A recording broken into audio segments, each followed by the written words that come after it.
जय हिंद। तो आज हम देखेंगे class 12th English flamingo book का चैप्टर नंबर 7 द इंटरव्यू, जिसके ऑथर है क्रिस्टोफर सिल्वेस्टर।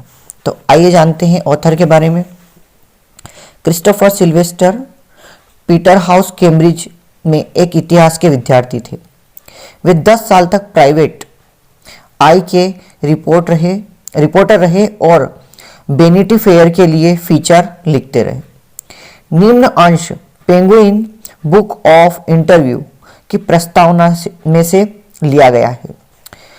1859 से आज दिनांक तक के संकलन से। ये चैप्टर 2 पार्ट में डिवाइड है। फर्स्ट पार्ट में इंटरव्यू के बारे में कुछ लोगों ने अपनी राय दी है, अपना व्यू पॉइंट रखा है। एंड सेकेंड पार्ट में अम्बर्टो इको, जो कि एक प्रोफेसर और एक नॉवलिस्ट यानी एक उपन्यासकार है, उनका इंटरव्यू दिया गया है। तो आइए देखते हैं पार्ट नंबर फर्स्ट। 130 वर्ष पूर्व इसके आविष्कार से साक्षात्कार पत्रकारिता में एक सामान्य चीज हो गई है। आज लगभग हर व्यक्ति जो पढ़ा लिखा है उसने अपने जीवन में किसी समय कोई साक्षात्कार पढ़ा होगा, जबकि कई हजार महत्वपूर्ण प्रतिष्ठित व्यक्तियों की साक्षात्कार इन सालों में लिया गया होगा। इनमें कई व्यक्तियों का तो कई बार, अतः यह मुश्किल से साक्षात्कार के बारे में आश्चर्यजनक राय रखते होंगे। इसके कार्य, पद्धति व गुणवत्ता विचारणीय रूप से विविधता रखते हैं। कुछ लोग इसके बारे में व्यर्थ के दावे, एक कला के रूप में, उसके अस्तित्व के बारे में, इसके उच्चतम रूप के बारे में, सच्चाई के साधन के बारे में और इसके अभ्यास के बारे में। दूसरे लोग सामान्यतः प्रतिष्ठित व्यक्ति साक्षात्कार को उनके जीवन में उचित हस्तक्षेप मानते हैं या यह महसूस करते हैं कि यह किसी प्रकार से उनका महत्व घटाते हैं। ठीक उसी तरह जिस तरह कुछ प्रारंभिक संस्कृतियों में यह विश्वास किया जाता है कि यदि कोई व्यक्ति किसी का फोटोग्राफिक पोर्ट्रेट लेता है, मीन्स फोटो क्लिक करता है, तो उस व्यक्ति की आत्मा को चुराता है। मीन्स अगर कोई फोटो क्लिक कर रहा है, मीन्स उसकी आत्मा को उसने चोरी कर लिया है। V.S. नायपॉल, जो कि एक कॉस्मोपॉलिटन लेखक है, यह महसूस करता है कि कुछ लोग साक्षात्कार के द्वारा उन्हें घायल करते हैं और उनका एक भाग खो देता है। लुइस कैरोल, जिसने एलिस इन वंडरलैंड का सृजन किया है, उन्होंने यह कहा है कि उन्हें साक्षात्कार वाले से भय लगता है और उन्होंने कभी साक्षात्कार के लिए स्वीकृति नहीं दी। यह उनका शेर बनने का डर ही था जिसने उनके भावी जान पहचान वालों को, साक्षात्कार वालों को और उनके ऑटोग्राफ लेने को उत्सुक लोगों को विकसित कर दिया था। और बाद में उन्होंने ऐसे सभी लोगों को शांत करने में अपनी सफलताओं की कहानी सुनाई और उससे उन्हें संतोष भी हुआ व मजा भी आया। रुडयार्ड किपलिंग ने साक्षात्कार लेने वाले के प्रति और अधिक निंदात्मक रुख अपनाया। उनकी पत्नी कैरोलिन अपनी डायरी में 14 अक्टूबर 1892 को लिखा कि उनका दिन बोस्टन से आए 2 रिपोर्टरों ने बर्बाद किया। उन्होंने अपने पति को रिपोर्टरों को यह कहते उद्धृत किया कि मैं साक्षात्कार देने से इनकार क्यों करती हूँ, क्योंकि यह अनैतिक है, यह एक अपराध है, ठीक उसी प्रकार का अपराध जिस प्रकार एक आक्रमण है वह दंड के योग्य है। यह कायरता है और नीच कृत्य है। कोई भी आदरणीय व्यक्ति इसको न तो चाहेगा और न देगा। मीन्स कोई भी व्यक्ति जो रिस्पेक्टेबल होगा वो ना तो इंटरव्यू देना चाहेगा, ना ही उससे रूबरू होना चाहेगा। तो भी किपलिंग ने स्वयं मार्क ट्वेन पर ऐसा आक्रमण किया केवल कुछ वर्ष पूर्व। H.G. वेल्स ने अपने साक्षात्कार 1894 में साक्षात्कार की परख के रूप में संदर्भित किया था, किंतु वे काफी बार साक्षात्कार देने वाले थे और 40 साल बाद जोसेफ स्टालिन का साक्षात्कार ले रहे थे। सोल बिलो ने कई बार साक्षात्कार देने की स्वीकृति के बाद कई मौकों पर साक्षात्कार को उनके विंड पाइप पर अंगूठों के निशान की संज्ञा दी थी। तो भी साक्षात्कार के इतनी बुराइयों के बावजूद यह संवाद का श्रेष्ठ माध्यम है। इन दिनों किसी अन्य समय से ज्यादा हमारे समसामयिकों के ज्वलंत प्रभाव को साक्षात्कार के माध्यम से कर सकते हैं। डेनिस ब्रायन ने लिखा है, लगभग हमारे समय की प्रत्येक चीज हम तक एक आदमी द्वारा दूसरे से प्रश्न करने से पहुंचती है। इसी कारण साक्षात्कार एक ऐसी स्थिति है जो अभूतपूर्व शक्ति व प्रभाव रखता है। और यहाँ पर पार्ट नंबर 1 कंप्लीट होता है, जिसमें हमने कुछ लोगों के व्यू पॉइंट देखे अबाउट द इंटरव्यू। अब हम देखेंगे पार्ट नंबर 2, जिसमें अम्बर्टो इको नाम के उपन्यासकार, एक नॉवेलिस्ट और एक प्रोफेसर ने अपना इंटरव्यू दिया। तो आइए देखते हैं पार्ट नंबर 2। मैं एक प्रोफेसर हूं जो रविवारों को उपन्यास लिखता है। यह स्टेटमेंट है अम्बर्टो इको का। मीन्स अम्बर्टो इको अपने आप को एक प्रोफेसर बताते हैं जो रविवारों को उपन्यास लिखता है। नीचे अम्बर्टो इको द्वारा दिए गए साक्षात्कारों के अंश है। साक्षात्कारी मुकुंद पद्मनाभन है। मीन्स जो इंटरव्यू लेने वाला पर्सन है उनका नाम है मुकुंद पद्मनाभन। हिंदू समाचार पत्र से है। मीन्स ये किससे संबंधित है? मुकुंद ये है हिंदू समाचार पत्र से संबंधित। अम्बर्टो इको इटली की बोलगाना में प्रोफेसर है, जिन्होंने उनके सेमियोटिक्स यानी चित्रों का अध्ययन, साहित्यिक व्याख्या और मध्ययुगीन सौंदर्य शास्त्र पर उपन्यास लिखने वाले बनने से पूर्व एक विशाल प्रतिष्ठा एक विद्वान के रूप में प्राप्त कर ली थी। साहित्यिक उपन्यास, अकादमिक पाठ, निबंध, बच्चों की किताबें, समाचार पत्रों के लिए लेख, उनका लिखित उत्पादन चक्करदार और विस्तृत रेंज का है।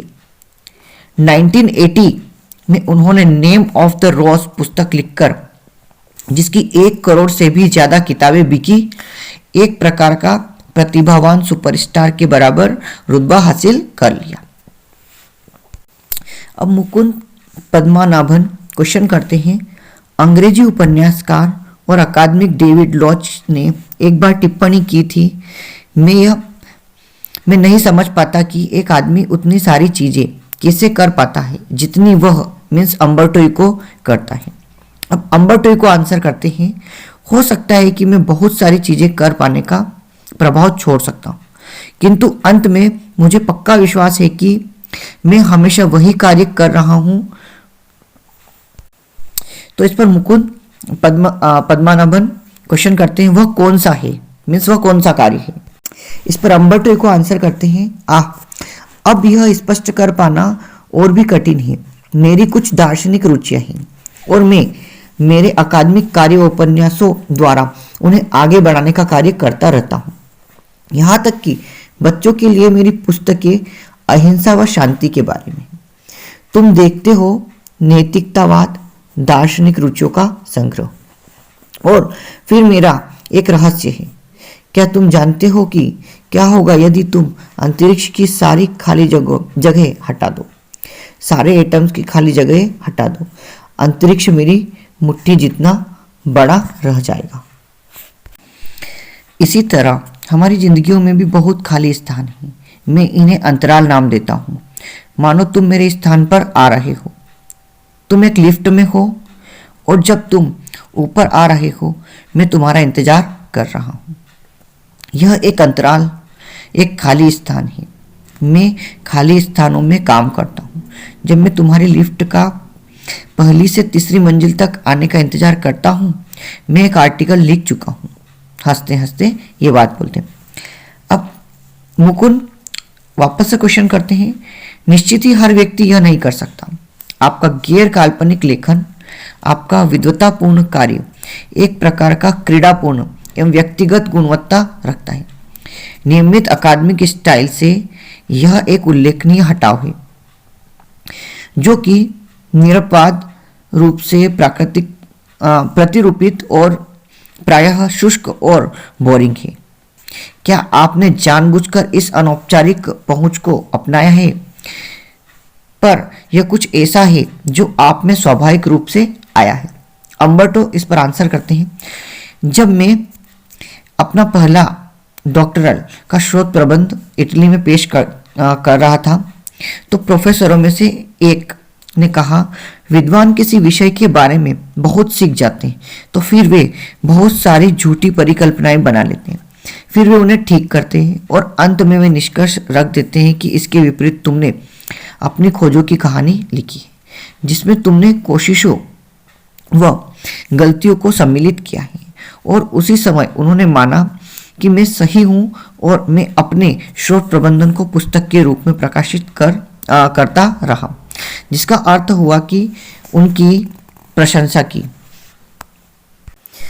उस समय 22 वर्ष की उम्र में यानी कि 22 इयर्स की एज में मुझे समझ आया कि बौद्धिक किताबें जिस प्रकार मैंने किया है उसी प्रकार लिखी जानी चाहिए। इसी कारण मेरे निबंध में हमेशा एक वर्णनात्मक पहलू होना चाहिए और संभवतः यही कारण है कि मैंने वर्णनात्मक यानी उपन्यास लेखन इतनी देर से यानी कि 50 वर्ष की उम्र में या उसके आसपास शुरू किया। मुझे याद है कि मेरे प्रिय मित्र रोलांड बार्थोस हमेशा इतने निराश रहते थे कि वे निबंधकार थे, उपन्यासकार नहीं। वे सृजनात्मक लेखन एक दिन या दूसरे दिन करना चाहते थे, किंतु ऐसा करने से पहले ही वे मर गए थे। मैंने कभी इस तरह की निराशा महसूस नहीं की। मैंने उपन्यास लिखना एक घटना की तरह शुरू किया। एक दिन मेरे पास करने को कुछ नहीं था और इसलिए मैंने शुरुआत की। उपन्यासों ने शायद वर्णन के लिए मेरी रुचि को संतुष्ट किया। आगे मुकुंद पूछते हैं, उपन्यासों के संबंध में बात करते हुए आप एक प्रसिद्ध अकेडमिक होने पर भी द नेम ऑफ द रोज के प्रकाशन के बाद शानदार रूप से प्रसिद्ध हुए। आपने गैर कथा यानी नॉन फिक्शनल के कई विद्वतापूर्ण कार्य के विपरीत 5 उपन्यास लिखे, उनमें से कम 20 से ज्यादा। अम्बर्टो इको उनको टोकते हुए बोलते हैं 40 से भी ज्यादा। मुकुंद 40 से भी ज्यादा आश्चर्यचकित होकर पूछते हैं, और उनमें भी सेमियोटिक्स पर एक मौलिक उनमें से है। किंतु अधिकांश लोगों से अम्बर्टो के बारे में पूछने पर कहेंगे हाँ वे एक उपन्यासकार है। क्या यह बात आपको परेशान करती है? अम्बर्टो को आंसर करते हैं हाँ, क्योंकि मैं एक यूनिवर्सिटी प्रोफेसर हूँ जो रविवारों को उपन्यास लिखता है। वह एक मजाक नहीं है। मैं एकेडमिक सम्मेलनों में भाग लेता हूँ, पेन क्लबों या लेखकों की मीटिंग में नहीं। मैं अपने आप को एकेडमिक समुदायों से स्वयं की पहचान रखता हूँ। मुकुंद आगे पूछते हैं, जो कि मुझे अगले प्रश्न पर लाती है। द नेम ऑफ द रोज एक गंभीर उपन्यास है।